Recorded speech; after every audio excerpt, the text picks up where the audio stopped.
बेवजह दुखी होना और खुश होना भी एक मानसिक विकार है। डॉक्टर भावना मध्य प्रदेश के गुना जिले में मन college of special education of psychological studies के छात्र और शिक्षकों ने मिलकर विश्व बाइपोलर डिसऑर्डर जागरूकता सप्ताह के तहत गतिविधियों का आयोजन किया।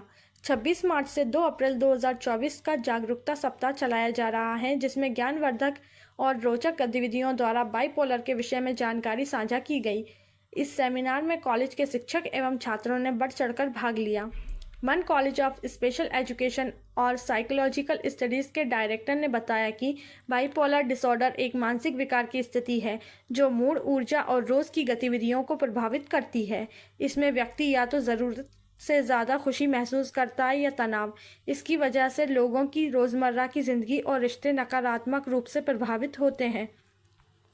डॉक्टर भावना मुकुंद ने बताया कि बाइपोलर डिसऑर्डर एक तरह का मानसिक रोग है जिसमें व्यक्ति 2 तरह के मूड से गुजरता है। रोगी कभी उन्माद की स्थिति एवं कभी गंभीर अवसाद की स्थिति में आ जाता है। इस डिसऑर्डर से जूझ रहे लोगों में आत्महत्या की दर काफ़ी उच्च होती है।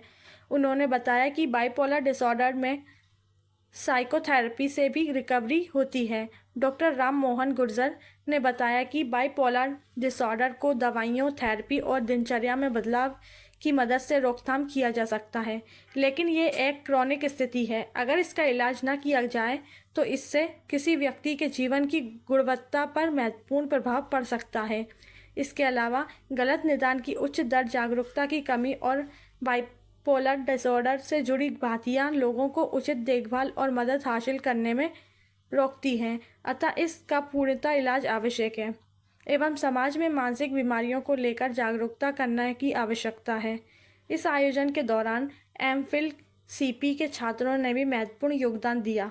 उन्होंने महत्वपूर्ण जानकारी साझा की, जिसमें बाइपोलर डिसऑर्डर के विषय में बारे में उनकी गंभीरता, सामाजिक, पारिवारिक, आर्थिक एवं शासकीय कार्यों पर होने वाले प्रभाव एवं बीमारियों की रोकथाम और उपचार पर विचार साझा किए, जिसमें छात्रों आकांक्षा छेत्री, श्रेया रघुवंशी, निहारिका भदौरिया, पूजा सैनी, उपासना परवीर, शिल, आकांक्षा पाल, शिखा तोमर, कपिल सिंघल ने जानकारी साझा की। One college of special education and psychological studies, department of clinical psychology and MPhil clinical psychology students ने मिलकर विश्व बाइपोलर जागरूकता सप्ताह का आयोजन किया, जिसमें जो ये सप्ताह 26 मार्च से 2 अप्रैल तक के बीच में आयोजित किया गया। विश्व बाइपोलर डिसऑर्डर के बारे में जानकारी साझा करने की आवश्यकता बेहद ज़रूरी है, क्योंकि इसके बारे में लोगों को जानकारी काफ़ी कम है। अकॉर्डिंग टू WHO डेटा, करीब 40 लाख भारतीय या उससे अधिक लोग बाइपोलर डिसऑर्डर से पीड़ित हैं। ठीक है, और अगर हम देखें कि WHO की 2001 की रिपोर्ट के अनुसार बाइपोलर डिसऑर्डर करीब 2.5% पेशेंट्स हमारे देश में हैं, जिसमें करीब 9% को डिप्रेशन, अवसाद यानी कि अवसाद के सिम्टम्स हैं।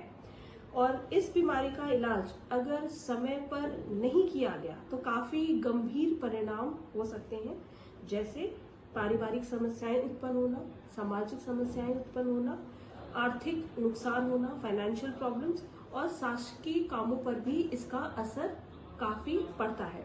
It's a global burden. अच्छा, बाइपोलर मेनिया को समझने के लिए हमें जानना होगा कि ये किस तरह की बीमारी है। बाइपोलर शब्द से हमें मालूम चलता है कि इसके 2 पोलर हैं, 2 तरीके के लक्षण जो बिल्कुल एक दूसरे से विपरीत हैं, एक ही व्यक्ति में देखने को मिलते हैं। जैसे कि जब पेशेंट मेनिया के लक्षण में आता है तो उसे बहुत ज्यादा गुस्सा आना, चिड़चिड़ छूटना, बड़ी बड़ी बातें करना, बहुत सारे बिना किसी बात के गुस्सा आ जाना, नींद नहीं लगना, भूख नहीं लगना, और कभी कभी पेशेंट बहुत ज्यादा खर्चीला, बहुत ज्यादा अतरंगी कपड़ों में सजने का, संवरने का उसे शौक उत्पन्न हो जाता है, जो परिवार पर आर्थिक रूप से भी, सामाजिक रूप से भी इसके विपरीत और गंभीर परिणाम होते हैं। ऐसे में पेशेंट को साइकेट्रिक मेडिकेशंस की आवश्यकता है, जिसका इलाज होना चाहिए। इसी के साथ जब दवाइयां शुरू होती हैं तो धीरे धीरे कई बार ऐसा देखा गया है कि पेशेंट मेनिया के लक्षणों से तो पूर्णतः ठीक होता है, लेकिन साथ ही साथ धीरे धीरे कुछ महीने या कुछ सप्ताह में अवसाद के लक्षणों से ग्रसित हो जाता है। फिर से ये भी एक बाइपोलर डिसऑर्डर के ही बीमारी के लक्षण है।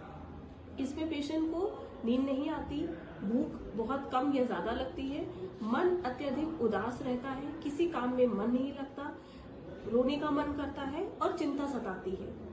कई बार पेशेंट को अपनी बीमारी के पुराने लक्षण जो मेनिया में आए थे उसका एहसास होता है, जिसकी वजह से पेशेंट में सुसाइड करने की संभावना अत्यधिक बढ़ जाती है। सो अगेन ये एक काफी ग्लोबल बर्डन है, क्योंकि बाइपोलर डिसऑर्डर में ये जो अवसाद के लक्षण है ये परिवार के लोग बहुत जल्दी समझ नहीं पाते हैं, जिसकी वजह से सुसाइड होने के चांसेस बढ़ जाते हैं। बाइपोलर पेशेंट का जब अवसाद में आते हैं तो इन्हें साइकोथेरेपी, काउंसलिंग और साइकेट्रिक मेडिकेशन की मदद से इनका उचित उपचार किया जा सकता है। हमें ध्यान रखना है कि पेशेंट का नियमित रूप से और सही समय पर उपचार के लिए उन्हें लाया जाए और उनका कंटिन्यूअस उपचार किया जाए, और बिना किसी डॉक्टर या साइकोथेरेपिस्ट की सलाह से आप साइकोथेरेपी एवं दवाइयाँ एज पर साइकेट्रिस्ट इसको बंद ना करें।